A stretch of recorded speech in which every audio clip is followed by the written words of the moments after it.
নমস্কাৰ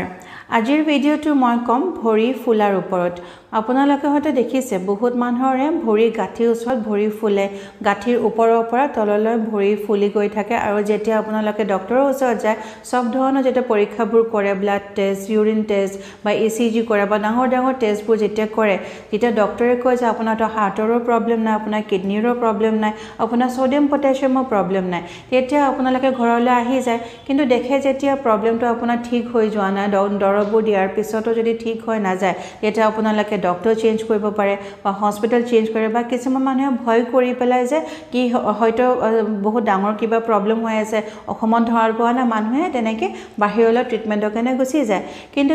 যেতিয়া আপোনালোকৰ এনেকুৱা ধৰণৰ প্ৰবলেম হয় আৰু সব পৰীক্ষা যদি নৰ্মেল আহি থাকে তেতিয়া আপোনালোকে গম পাব যে আপোনালোকৰ প্ৰটিন ডেফিচিয়েন্সি হৈ থাকে কাৰণ আমাৰ শৰীৰত যেতিয়া প্ৰটিন কমকৈ থাকে আৰু শৰীৰত যিবোৰ আমাৰ এক্সট্ৰা পানী থাকে ফ্লুইড থাকে প্ৰটিনে সেই ফ্লুইডছবোৰ আমাৰ সেলৰ ভিতৰত টানি নিয়ে আৰু তেনেকৈ আমাৰ ফ্লুইড বেলেন্স আমাৰ মেইনটেইন হৈ থাকে কিন্তু যদি প্ৰটিন আপোনাৰ সাফিচিয়েন্ট নাথাকে আপোনাৰ খাদ্যতে হোক বা শৰীৰত যেটা সাফিচিয়েন্ট প্ৰটিন নাথাকে এক্সেস পানীবোৰ এক্সেস ফ্লুইডবোৰ যেতিয়া জমা হৈ যায় শৰীৰত গ্ৰেভিটিৰ কাৰণে নামি গৈ পেলাই আমাৰ ভৰিৰ ওচৰত গাঁঠিৰ ওচৰত তেনেকৈ জমা হৈ যায় এতিয়া হয়তো আপোনালোকে ভাবিব পাৰে যে যদি আপোনালোকৰ এনেকুৱা প্ৰবলেম আছে তাৰ মানে মাছ মাংস কণী বা প্ৰটিন সাপ্লিমেন্ট প্ৰটিন পাউডাৰ খাব লাগিব বুলি হয়তো আপোনালোকে ভাবিছে কিন্তু